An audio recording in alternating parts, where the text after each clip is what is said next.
உயிருக்குள் அடைக்காத்து உதிரத்தை பாலாக்கி பாசத்தில் தாளாட்டி பல இரவுகள் தூக்கத்தை தொலைத்து நமக்காகவே வாழும் அன்பு தெய்வம் அம்மா.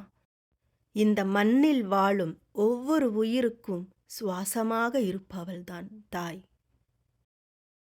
வளரும்போது தெரியாது, உன் பிள்ளையை நீ வளர்க்கும்போதுதான் தெரியும். கோடி உறவுகள் அருகில் இருந்தாலும் அம்மாவை மிஞ்சின உறவேதும் உலகில் இல்லை.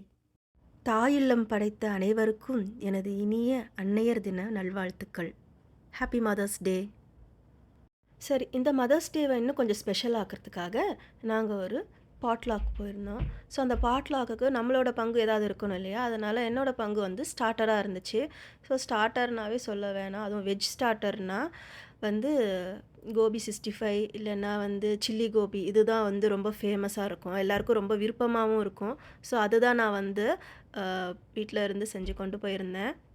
அதனோட கிளிப்பிங்ஸ் தான் இப்போ நீங்கள் பார்த்துட்ருக்கீங்க, பாருங்களேன். நான் அதை ரொம்ப என்ஜாய் பண்ணி பண்ணோம். ஏன்னா எனக்கு வந்து என்னோடய ஹஸ்பண்டும் கூட ஹெல்ப் பண்ணிகிட்டு இருந்தாங்க. ஒரு 10 ஃபேமிலி கிட்ட இருக்கும்னு நினைக்கிறேன். ஸோ அதனால் நம்ம கொஞ்சம் குவான்டிட்டி நிறையா செஞ்சால் தான் வந்து எல்லாருக்குமே வந்து விருப்பமாக சாப்பிட்றதுக்கு கரெக்டாக இருக்கும்.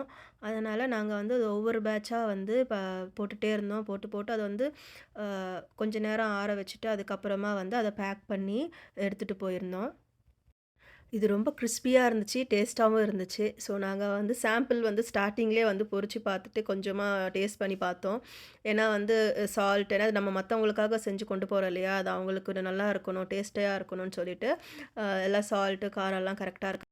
ஸோ ஃபஸ்ட் பேட்ச் வந்து கொஞ்சமாக போட்டு டேஸ்ட் பண்ணியாச்சு. டேஸ்ட் பண்ணிவிட்டு அப்புறமா மீதி இருக்கிறது எல்லாமே கரெக்டாக இருக்குதுன்னு சொல்லிட்டு எல்லாத்தையுமே நாங்கள் வந்து ஆற வச்சுட்டு அதை ஒரு பாக்ஸில் பேக் பண்ணிவிட்டு எடுத்துகிட்டு போயிட்டோம். பார்த்தா வெளியே நல்லா கொட்டுன்னு மழை. அப்படியே கிளைமேட்டை பார்த்தாவே உங்களுக்கே தெரியுது எப்படி இருக்குதுன்னு பார்த்தீங்கல்ல. ஸோ இந்த கொட்டும் மழையிலையும் நாங்கள் வந்து எங்களை வந்து ஆக்சுவலாக வந்து பார்க்குக்கு ஒரு ஒரு ஸ்டேட் பார்க்குக்கு வர சொல்லியிருந்தாங்க. ஸ்டேட் பார்க்குக்கு தான் போகலான்னு இருந்தோம். இப்போ போயிட்டே இருந்து பார்த்தா அது மழை நின்றுடுச்சுன்னா பரவாயில்ல, ஓரளவுக்கு மேனேஜ் பண்ணிக்கலாம். ஸோ மழை வந்து நிற்கிற மாதிரியே தெரியல, அது பாட்டுக்கு பெஞ்சிக்கிட்டே இருந்தது, வாரி வழங்கிட்டே இருந்துச்சு. அதுக்கப்புறம் இட்ஸ் ஓகே, அதுவும் மழையும் அழகு தானே.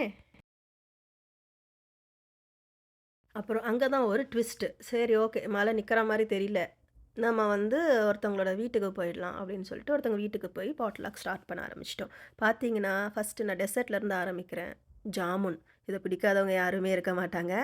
பார்க்கவே எவ்வளோ சூப்பராக இருக்கு இல்லையா? பார்க்க மட்டும் இல்லை, டேஸ்ட்டும் செம்மையாக இருந்துச்சு.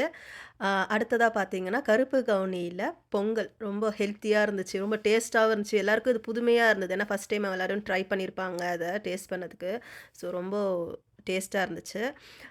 அதுக்கப்புறம் பார்த்தீங்கன்னா இது மட்டும் இல்லை, கூட வந்து ப்ரௌனீஸும் இருந்துச்சு டெசர்ட்டுக்கு. இது வந்து ஃப்ரையம்ஸ் வந்து அந்த நம்ம எடுத்துகிட்டு வந்திருக்க ஃபுட்டுக்கு வந்து சாப்பிட்றதுக்கு குழந்தைங்களுக்காக. ஸோ ஒயிட் ரைஸ் இருந்துச்சு. அதுக்கப்புறம் பார்த்தீங்கன்னா இது வந்து மாங்காய் ஊறுகாய், நம்ம கல்யாணத்துலலாம் போடுவாங்க இல்லையா, அந்த மாங்காய் பிக்கிள், தயிர் சாதம், அதுக்கப்புறமா வந்து வத்தக்குழம்பு, அதுக்கப்புறமா வந்து கத்திரிக்காய் பொரியல், அதுக்கப்புறமா வந்து பார்த்திங்கன்னா கோவக்காய் பொரியல், அதுக்கப்புறம் புளி சாதம், அப்புறம் ரசம், அதுக்கப்புறம் வந்து பார்த்திங்கன்னா பூரிக்கு தொட்டுக்க கிழங்கு, பக்கோடா. ஸ்டார்ட்டர்ஸ்க்கு வந்து பார்த்திங்கன்னா பக்கோடா, ஆமாம் பக்கோடா. அதுக்கப்புறம் வந்து நம்ம எடுத்துகிட்டு போன அந்த கோபி 65 இல்லை சில்லி கோபி, அது என்னன்னாலும் நீங்கள் பேர் வச்சுக்கலாம். ஸோ அது ஆனால் கூடவே வந்து பார்த்திங்கன்னா அந்த கிறிஸ்பியாக இருக்கணுன்றதுக்காக அந்த லெமன் இதெல்லாம் வந்து பிழிஞ்சு விடலை. ஸோ அதனால் வந்து அதெல்லாம் தனியாக பாக்ஸ் எடுத்து போட்டோம். அதுக்கப்புறம் அங்கே போய் மானே தேனே பொன்மானேன்னு எல்லாத்தையும் தூவி விட்டாச்சு. ஸோ இதுதான் நான் எடுத்துகிட்டு போன டிஷ். தாத்தாவே தெரியுதுல்ல. இதெல்லாம் வந்து பார்த்திங்கன்னா கட்லரி திங்ஸ், பிளேட்ஸு, ஸோ இதெல்லாம் தான் இருந்துச்சு. ட்ரிங்க்ஸ்ன்னு பார்த்திங்கன்னா வந்து குலுக்கி எடுத்துகிட்டு வந்திருந்தாங்க. ரொம்ப டேஸ்ட்டாக இருந்துச்சு ஆக்சுவலி. வயிறு நல்லா நிறைஞ்சாச்சு இல்லையா? ஸோ இப்போ மனசும் நிறையிற மாதிரி என்ன நடந்துச்சுன்னா, ஒரு ஸ்பெஷலாக ஒரு கேம்ஸ்லாம் கண்டக்ட் பண்ணிகிட்டு இருந்தாங்க.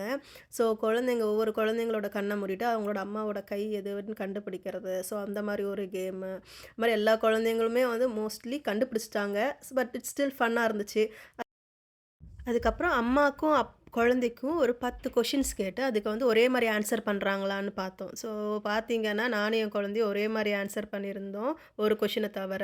அதுக்கப்புறம் என் குழந்த வந்து பார்த்தீங்கன்னா, அ ஒரு கிரீடம்லாம் செஞ்சிருந்தாங்க. அதுதான் நீங்க இப்ப பார்த்துருப்பீங்க. தலையில வந்து ஃப்ளவர் வச்சு அந்த பிளாஸ்டிக் ஃப்ளவர்ஸ் வச்சு ஒரு கிரீடம் மாதிரி செஞ்சு எனக்கு இது பண்ணியிருந்தாங்க. அதுக்கப்புறம் பார்த்தீங்கன்னா, இப்போ ஒரு ஒரு குட்டி கிராஃப்ட் செய்றாங்க எனக்காக மதர்ஸ் டேக்காக. அது ரொம்ப க்யூட்டா இருந்துச்சு. ஸோ குழந்தைங்க அதில ஃபுல்லா இன்வால்வ் ஆகி அத க்யூட்டா அது பண்ற விதமா இருக்கட்டும், அதில டெக்கரேட் பண்ற விஷயங்களா இருக்கட்டும், நமக்காக மெனக்கெட்டு ஒரு டைம் ஸ்பெண்ட் பண்ணி ஒரு விஷயம் தராங்கன்னும்போது, அது ரொம்ப ஹேப்பியா இருந்துச்சு மனசுக்கு.